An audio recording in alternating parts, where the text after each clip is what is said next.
Hey, bro, watch your jet. Watch your jet, bro. Watch your jet! George Washington was a fucking asshole. Hello and welcome to Elephant Power Productions. I'm American Elephant, call me Kevin, and this is Kev Talks. A series where I talk about what I want to talk about. Wait, this can't be right. I just uploaded the April video yesterday. How are we already back? Okay, well, I guess I'll just go along with this for now. What's the topic?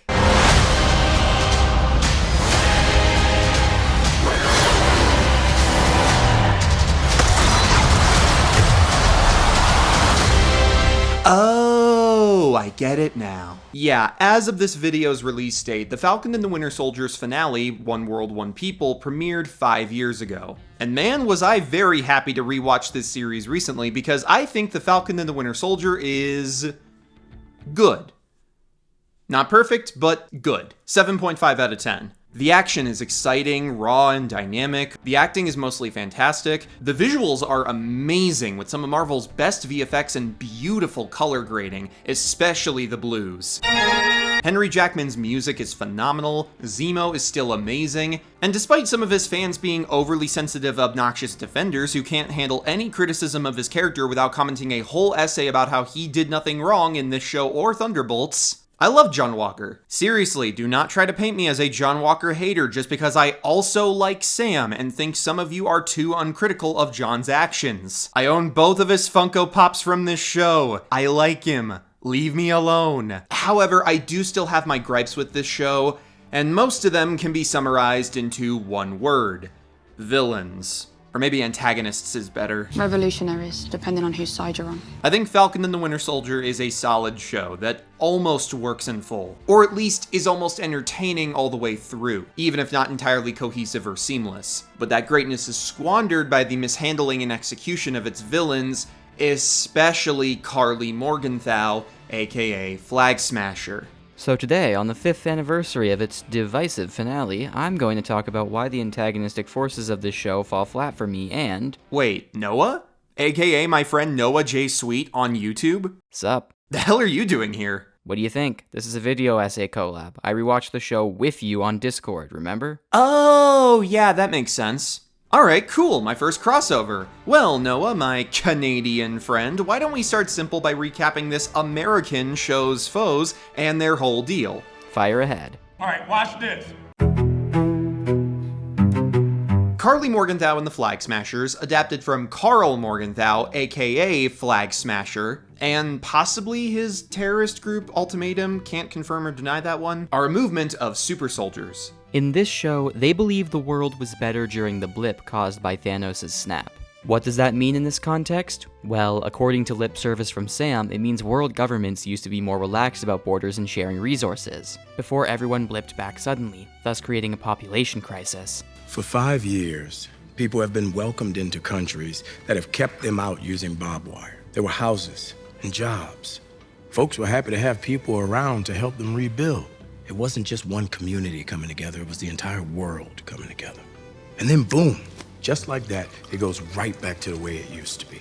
The Flag Smashers are people displaced by the GRC, aka the Global Repatriation Council. Said council is trying to help people get their lives back after vanishing for 5 years, but it has run into trouble dealing with people now living in the homes of those who have vanished, leading to a conflict of who gets to live where. When I blipped back to my apartment, the family that was living there was very confused. The people who returned were often prioritized over the people who had been there throughout the blip. However, now that the Flag Smashers have gotten their hands on a new version of the Erskine Super Soldier Serum created by Dr. Nagel on the island of Madripoor, they have been using their new strength to be Robin Hood-type characters who steal money, vaccines, and supplies for their underserved communities. However, as superheroes get involved, especially the new government-sanctioned Captain America, John Walker, the Flag Smashers, mainly Carly, start to commit more drastic and violent actions. But they're not the only threat here. There's also Madripoor's ruler, the Power Broker, a mysterious figure who controls the inner workings of Hightown, and is revealed to be... I'm disappointed in you. That's what I was gonna say. It's you! It's you! Sharon Carter from the previous Captain America sequels, who is now disillusioned with heroes after being branded an enemy of the state due to helping Team Cap back in Civil War. Also, Batroc the Leaper is here, but he's a hired gun only in this for a few action scenes, and a lot of money. So we're not focusing on him. Right, same with Zemo, who is kind of base now, despite, still being a terrorist. The danger with people like him, America's super soldiers, is that we put them on pedestals. Do we want to live in a world full of people like the Red Skull? So already, there are some good, nuanced ideas here that can be compelling for a Captain America show. Yeah, and in theory, it should lead to some compelling writing for at least the Flag Smashers, right? Well... Before we start ripping into her writing, it's worth noting that Kevin and I both respect what Malcolm Spellman, Dalen Mewson, and Carrie Skoglund were going for with Carly Morgenthau's character. As well as Michael Castelline, Derek Kolstad, and Joseph Sawyer, who I forgot to mention in the script, my bad. Conceptually, a Captain America show's main conflict being driven by a misguided or flawed revolutionary antagonist instead of a full villain sounds compelling. Absolutely. And speaking for myself, there are elements I enjoy about these characters. I like that they come from vastly different places to show their sense of global unity. I like the intentionally makeshift but unified feel of their masks and outfits. I think the actors do well with what they're given. I like that they're kind of scrappy little knife goblins in battle. What's with all the knives? And while I'm here, do I think Carly's the worst MCU villain? No. I don't even think she's the worst Disney Plus MCU villain. But that said, there are sadly good reasons many consider her one of the worst, if not their pick for the worst, so let's get into them. When looking at the final show, the Flag Smashers are almost morally complex and fully sympathetic villains, but come off half-baked because the show's writing feels constantly indecisive about them. There will be scenes showing Carly and her crew being kind and helpful and giving out resources, being base and epic Gen Zers, but then practically on a dime, Carly specifically switches into a character okay with committing out-of-character acts of violence. And the most infamous example of this is the GRC supply depot bombing. In this scene, the Flag Smashers conduct a raid on said depot in Lithuania, where Carly mentions its GRC members have been sitting on important supplies for weeks. Filthy Flag Smashers. You had 6 months worth of supplies just sat there in that building. It's important to note that we don't know why they've been sitting on these resources, but okay, Carly and her crew are taking things that displaced people may need. Fair. But then, as Carly and Dovich, another Flag Smasher, get in their getaway van, it is revealed that Carly placed a bomb in the building that kills everyone inside. There were still people in there. This is the only language these people understand. One of the workers killed was the father of 2, and had only been on the job for 1 week. And it is not the last violent action she commits to in this series that even other Flag Smashers aren't okay with. Worst case scenario, we kill the hostages. Huh? We're supposed to use them to negotiate. To stop that vote. This scene was hard to swallow for a lot of people. It arguably undermines, maybe even character assassinates Carly, given what was established about her in the previous episodes. To some, it comes off as the show taking not simply a misguided teenager, but a well-intentioned revolutionary and making her do something villainous, just so the show doesn't confuse audiences and has a villain. Something Eric Killmonger was also criticized for in Black Panther. I am not used to this much nuance in my Marvel villains. Quick, make him choke an old lady so I know who to root for. Whew. Oh, there he is. And then there's Sam's controversial speech in the finale, where he says to one of the GRC reps, and I quote, You have to stop calling them terrorists. Now, again, in concept, what this scene is going for is admirable. It's clearly trying to make a statement about how sometimes the people we label as monsters or evil are just people, fighting back against systems of powers that have made them the villains, either by accident or intentionally. Correct. Sam is trying to say the Flag Smashers only became villains because supposedly helpful systems failed them. I have a pretty good track record of helping out. I know what happens when people say they're going to help out. Nothing. The Global Repatriation Council promised to send more teachers, supplies. That was 6 months ago. And if they keep failing them, it's only going to produce more Carly Morgenthaus. So they should get their shit together and be careful, even if this is a hard problem to navigate. You've got to step up. Because if you don't, the next Carly will. And you don't want to see 2.0. In isolation, this works. Yes, it's a respectable sentiment, especially considering the exhausting trend of certain good movements and groups of people all being labeled as evil by fascist and apartheid powers. They're eating the dogs! Plus, as pointed out by MatPat in his video on the finale, seeing someone like Captain America stand up to world powers and tell them to be better about helping folks post-2020 likely felt reaffirming to those tired of the state of the world, and feels natural for a show made during the pandemic. Shutting down for COVID was a big part of the struggle of the show. We're glad we did it. It was the right thing to do, but it also was something we'd never had to fight through before. But the problem with this line in the context of the final show is that the Flag Smashers do commit acts of modern terrorism. The entire universe will grovel before me. What? It's a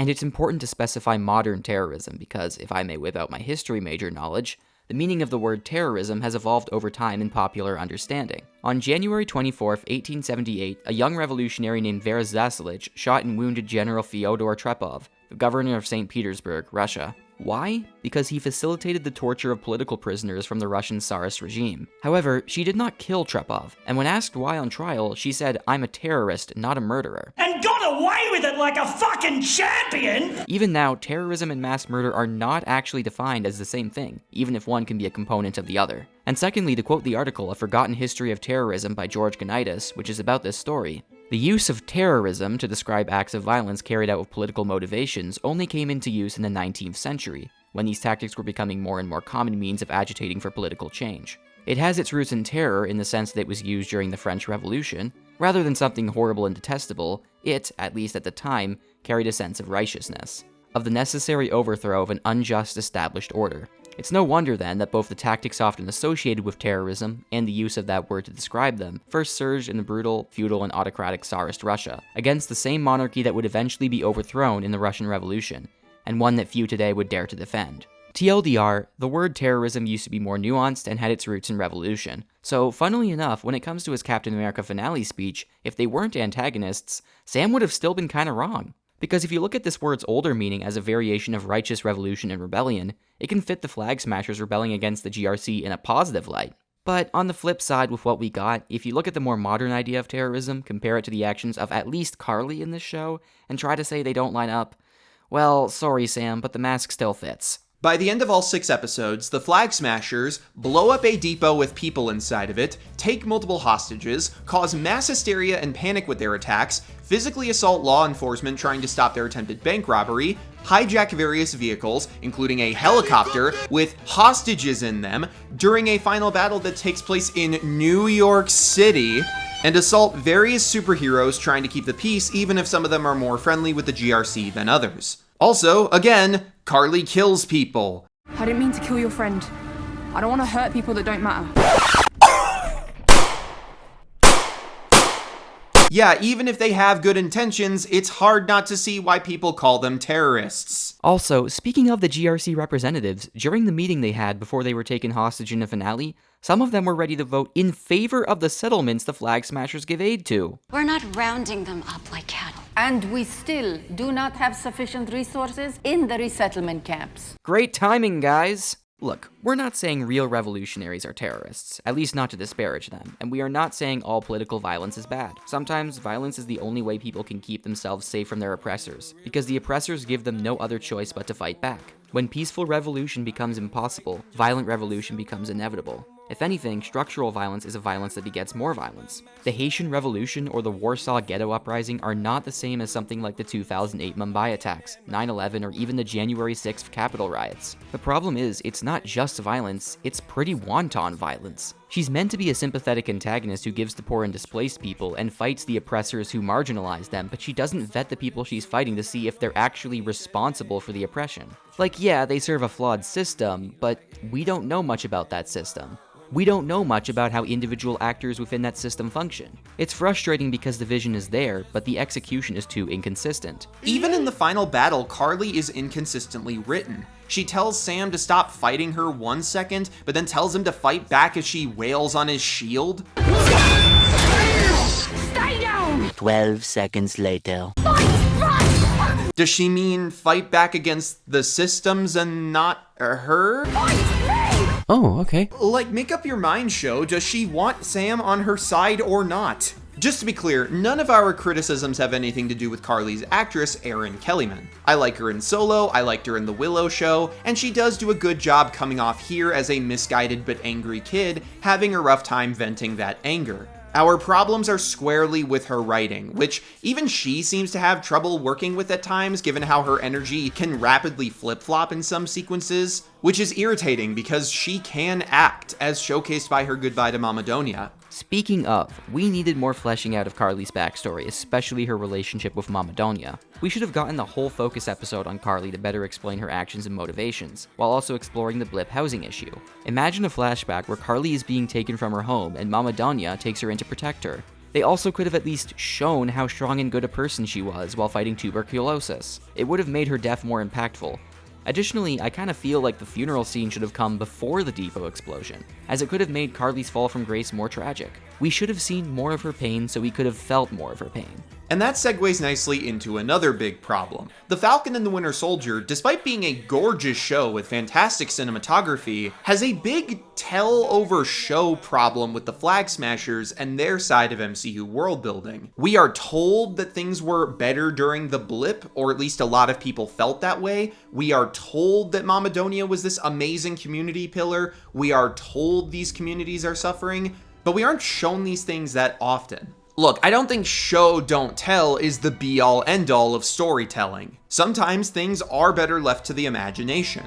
Hell, this show has a great example of this between John and Lamar, where the horror of what they had to do to earn their medals of honor is left up to us. 3 badges of excellence to make sure I never forget the worst day of my life. We both know that the things that we had to do in Afghanistan to be awarded those medals felt a long way from being right. God, imagine how many lives we could have saved that day if we had that serum. But with the Flag Smashers and GRC displacement plotline, for such a layered conflict, more needed to be done visually. And when we are shown the GRC's actions that are meant to paint them as antagonistic, they're really not that bad. Hear me out! When John Walker conducts a raid on a building with Flag Smashers sympathizers, it's only after the Flag Smashers robbed a bank, during which one of their members assaulted a police officer and a US Air Force member, and then stole supplies while assaulting John, Lamar, and 2 Avengers who were trying to stop them from stealing. And remember, that truck fight only happened because Carly started it. She didn't try to talk to Bucky and convince him and Sam to hear them out. She gave an evil grin without a single word when Bucky met her, and then punched him into the windshield of a moving truck. She started that fight. Now, to be fair, that was kind of the point. Part of the reason Erin Kellyman was cast in the role was that she could look unassuming and surprise the audience when her character turned out to be a serious threat. What we were looking for was kind of that innocent face that she has.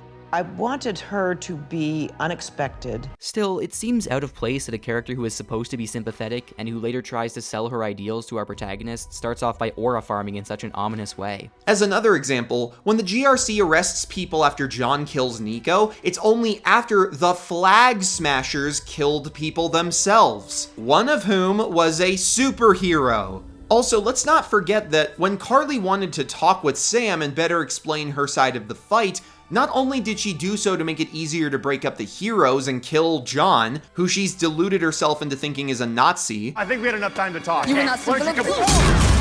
Oh, I forgot she dropped the N-word there. That was bad wording. Not that one.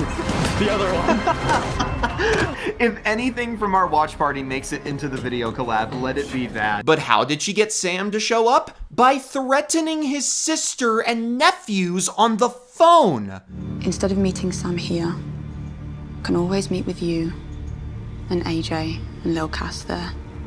Maybe out back by the dock. Yeah, I know it was a bluff to get Sam to treat her seriously, but girl, you did not need to do that. Even if you're under the impression that he can't be fully trusted because of John's bullheadedness, you want to look like a good guy? Don't threaten children, let alone his nephews, you idiot. Seriously, Falcon and the Winter Soldier writers, why did you do this if you wanted Carly to be seen as a hero? And yes, we know that's what they intended because Malcolm Spellman said so in the assembled making of documentary for the show. In constructing the character, we were like, let's make her a kid and let's make her tap into the spirit of how people feel today. And we wrote Carly as a hero. She is a hero that goes bad. And to be fair, he did say she goes bad, so they are aware that her story is meant to be a fall from grace, but it still feels weird to see her threaten the kind of people she's supposed to be fighting for. My world doesn't matter to America, so why should I care about its mascot? Now, back to the GRC, let's compare its actions as described to real-world organizations and governments. The US government systematically slaughtered bison into near extinction to starve Native Americans. The CCP has been notoriously repressive toward political dissidents. The Dubai government has recently been forcing influencers to lie about everything being great in Dubai, despite recent bombings causing panic and concern. The State of Israel is still enacting genocide against Palestinians through its occupations and blockades, and exploiting all Jewish people as a shield from criticism by falsely conflating Zionism and Judaism. Don't even get me started on the CIA, whose actions include, but are not limited to, backing a military coup in Bolivia that led to the torture and death of over 2,000 political prisoners, attempting to destabilize Chile's economy by replacing their democratically elected leader in 1973 with a general who would then go on to torture 40,000 people and murder an additional 3,200, imprisoning and executing Patrice Lumumba, the first democratically elected leader of the Congo, which led to a civil war in the 60s, supporting deplorable Greek fascists in the 1940s because they also didn't like communists, and overthrowing another democratically elected leader in Indonesia during the 1960s, who was succeeded by a guy who systematically murdered 1 million people because he and the CIA suspected they were communists. Suspected. You look familiar. Don't I know you from somewhere? No, I don't think so. And mind you, that's just 5 crimes from a list of top 25 CIA crimes I found in one search that we know of publicly. And because this is particularly topical, might I add that the US also helped overthrow the democratically elected leader of Iran, and put an oppressive monarchy led by a dipshit Shah into power, who then later got overthrown and replaced by another dipshit, who has been succeeded by 2 other dipshits, the latter of whom might soon be replaced by the dipshit Shah's son with help from the Trump administration and Israel. Obviously, the GRC doesn't have to be shown doing anything on the exact level of these examples, but like, at least 1% of the way there? Maybe? Because otherwise, it's just hard to take the flag smashers at face value when they treat the GRC as if it's equivalent to all of these real-world organizations. You're killing innocent people. They're not innocent. They're roadblocks in my journey, and I'd kill them again if I had to. Wow. No. I didn't mean it like that. You tricked me into sounding like... Like what? Exactly. Part of why some of the best MCU villains work is because we are shown their villainy. We see Zemo bomb the UN. We see the High Evolutionary's disregard for life through the treatment of his subjects. We see Thanos commit genocide on the Zehoberry people even before snapping away half of the universe.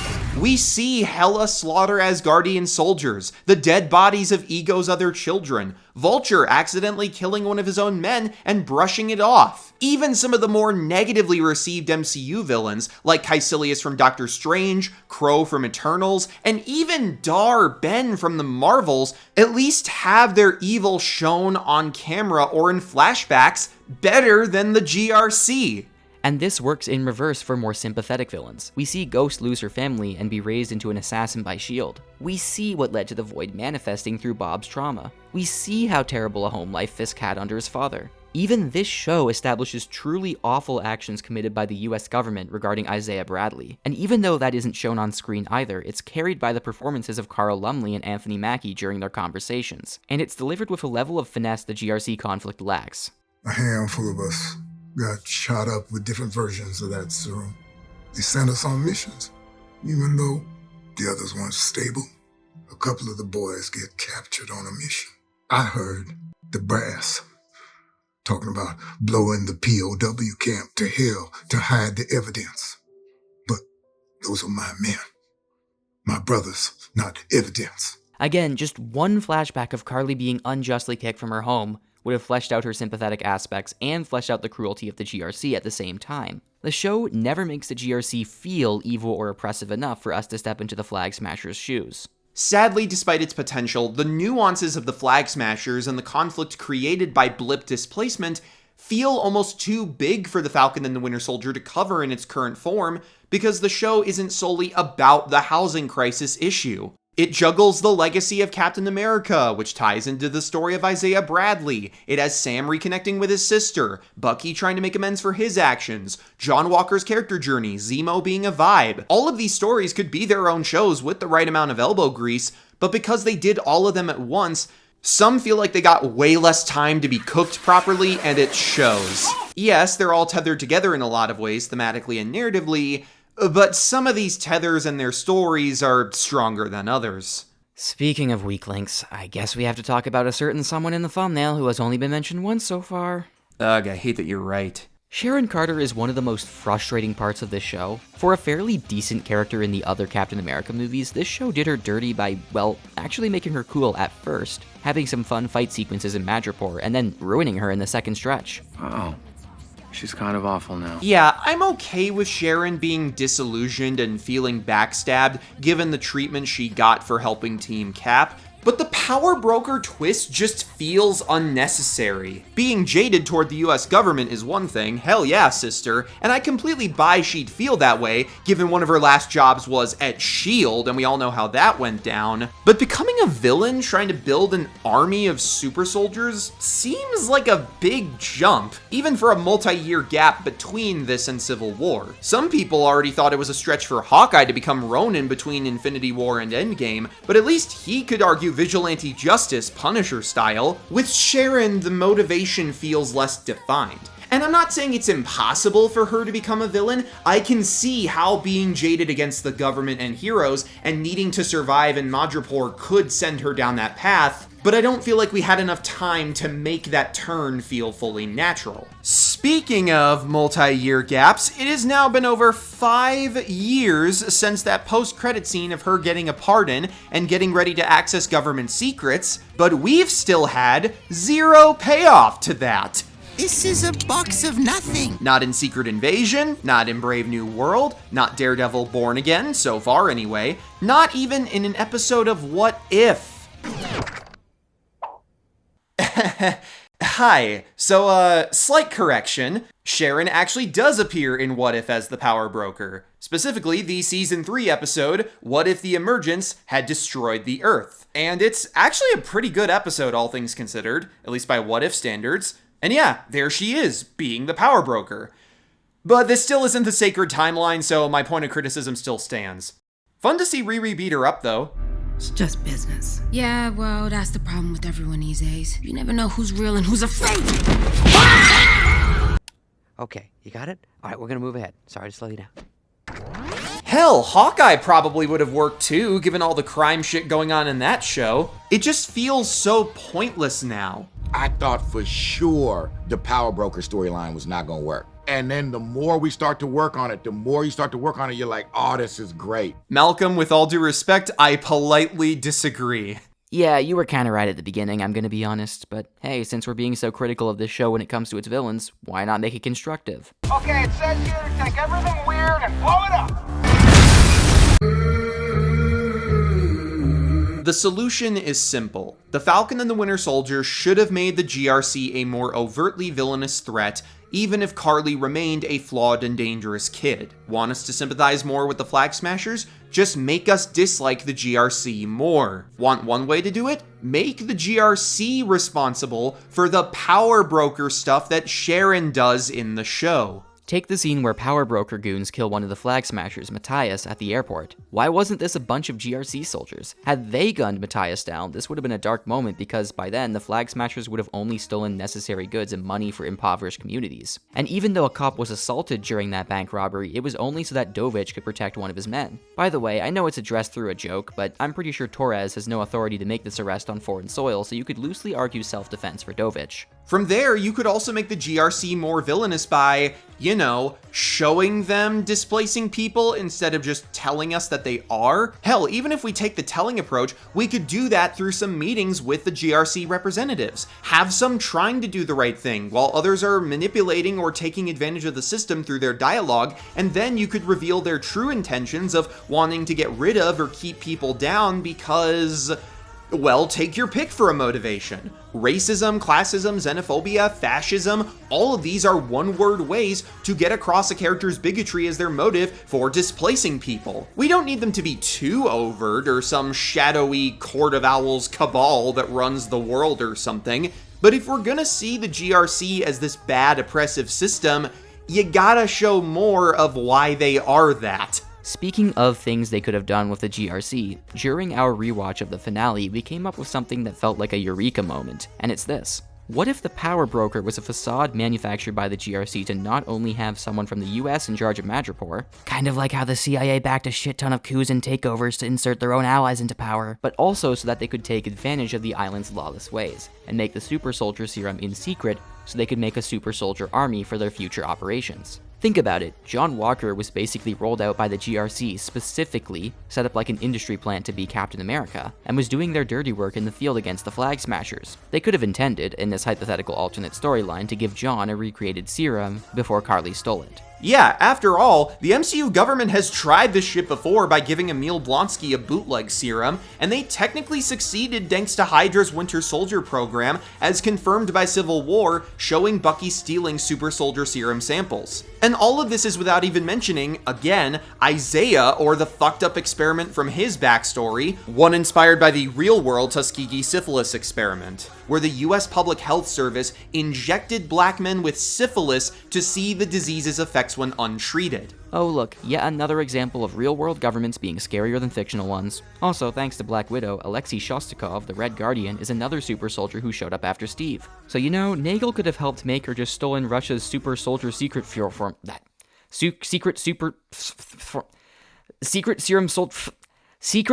soldier serum formula. Try saying that 5 times fast. No thanks, I already tried while writing the script. You fucking dick! And yes, we know Black Widow came out after The Falcon and the Winter Soldier, but it wasn't supposed to until COVID happened, so you can't tell me that they couldn't have made that connection. I can completely buy that the US government of the MCU, especially post-Endgame, would try to make an army of super soldiers to be on the Avengers level. Oh, and as one step further, if the government is behind the serum, you can have Valentina be involved somehow to set up Thunderbolts. Great idea, by the way, Noah. Thanks, this is totally something she'd fund or be connected to. And given what we see in the movie regarding Project Sentry, well, Bob's physical strength had to come from somewhere. You can make it so that she gets away with 1 vial of the super soldier serum and uses that as part of Ox's Project Sentry trials. Yeah, Zemo smashed the stolen ones, but maybe she took one before Carly took the others. Damn it, the more I think about it, this could have been great for both the goals of this show and MCU interconnectivity down the line, something many have complained feels less natural or important nowadays. And as a cherry on top, this could make Sam standing up to the GRC far more satisfying. Sam would likely arrest the GRC members responsible for some of the worst issues, but not all of them, so perhaps he tries to get leverage on the whole GRC. He could make it very clear that if his demands for change are not met, he won't work for them or the US government in any capacity as Captain America.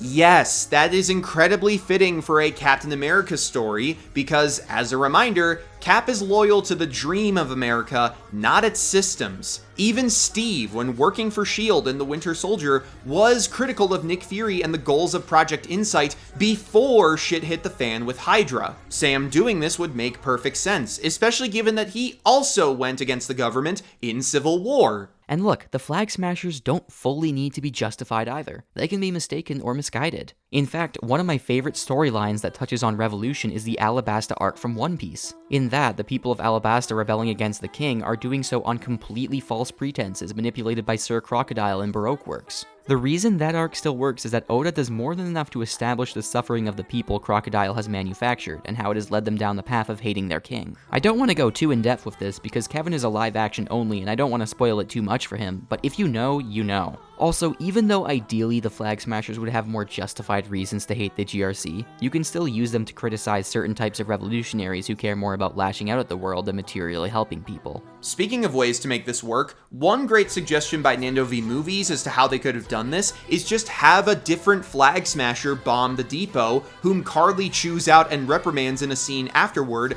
to showcase that she's not out to kill people. Then have her get killed instead, only for Batroc to manipulate the movement to get revenge on Captain America for screwing him over, thus letting us have our superhero final battle and commentary about how capitalist asshats manipulate well-intentioned movements for themselves. There were ways this could have worked, but it just didn't.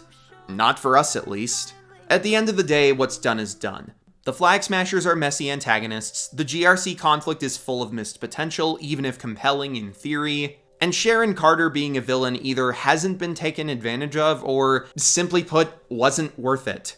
But make no mistake, despite us criticizing it on the 5th anniversary of its finale, we still like The Falcon and the Winter Soldier a lot. We're only this critical of its villains because the rest of it holds up a lot more than we expected on rewatch. Again, the action is super exciting, the cast and their chemistry are not only hilarious, but feel very natural in their roles. I really do genuinely love working with Anthony. I mean, like, there are definitely days where I feel like he's gonna kill me. The score is fucking fire, and seriously, massive shout out to both the cinematographers and the VFX artists. This show still looks incredible. I know there was allegedly terrible mistreatment of the VFX team, and I won't defend that if true, especially as an animator, but for what it's worth, this show's visuals remain impressive even half a decade later. Again, this was one of the Marvel projects heavily affected by COVID out the gate, so props to everyone who made this series look so sexy. Either way, these people and all of them in the industry should be unionized immediately. Hi. What was a bunch of guys on a blue screen that were going to replace the background now becomes a complete digital environment. Bucky is hanging onto the side of a truck with spinning wheels right by his head. They're completely digital. The road is completely digital. There's a shot where Walker falls off the back of the truck in Atlanta, and then we cut to him getting up in Prague, and we need to make both of those things match and both look like Germany. When Mackie would move his head around, it would flex, because there's no magical material that can have that shape and that flexibility and not move around in a way that they didn't want. You know, there were dozens and dozens, probably hundreds of visual effects shots just to make that cowl look better. Well, at least Marvel and Disney haven't mistreated anybody else since then. Oh, god damn it! Fuck you! I'm not sure how many people are going to be mad at me for saying this, but I'm trying not to care. Noah and I are basically in agreement that this show is super close to peak. You of all people bought into that bullshit. I'm trying something different. Maybe you should do the same. And would have been if not for the villains falling short. Well, and a few other things. Yeah, it's not perfect, but we like it. Exactly. This video wasn't meant to kick the show down on its anniversary. We wanted to highlight what we think doesn't work about it next to what does work to show our appreciation. It's because of things like the action, the visuals, the directing, the acting, the music, and several great individual sequences that we were still very happy to come back to this. Precisely. Especially as someone who went through such a complicated love-hate relationship with it, I'm so glad I can finally say, without the irrational worry of peer pressure or disagreement on Twitter, that I like this show, I think it's a great time, and I'm excited to see where Sam Wilson flies next as Captain America, even if what's on the horizon is doom. And a questionable one at that. It was just revealed in Hall H that your fellow Avenger, Robert Downey Jr., is back in the MCU as Dr. Doom. They just shared it. How does it feel to be welcoming him back into the MCU? I better kill him first. Oh, and for those wondering my thoughts on Captain America Brave New World, that's a long story for another day. Or rather, another April. I have plans that I cannot share with you right now because the haters will sabotage me. So many surprises left. But for now, that's going to do it for this video. I'm American Elephant, call me Kevin. I'm Noah. Thanks for stopping by Elephant Power Productions. And the NoahJaySweet channel, hopefully. Follow me on all these platforms, check out my animations. Consider subscribing to the Acronym channel, where I frequently have Kevin on my podcast, The Sweet Space. Subscribe, like, and comment if you want more content like this. And I'll hopefully see you all on the next episode of Kev Talks. And depending on how we feel, Noah, I hope we can do another collab someday. Same here, buddy. Alright, I've had enough of this blue void. I'm going back to Canada in its beautiful 0-degree weather. Take care. Talk to you later, man. And that goes for all of you. Take care. Remember that we can do better at making the world a better place. Happy 5th anniversary to the Falcon and the Winter Soldier, and the Mandlan Lovu to all of you.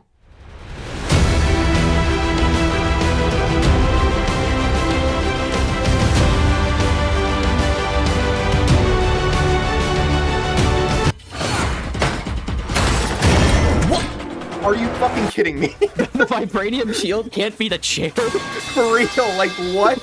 What the fuck did they make that chair out of? I don't care how strong Batrock's kicks are. Like, are you shitting me? Well, it's not a feat for his kick, it's a feat for the chair. Right. I know shit like stops because of force and momentum, but still, it's vibranium. Like, what did they make that chair out of? It took up the entire. That's why the Flag Smashers got in, man. It took up the whole security budget building that fucking chair.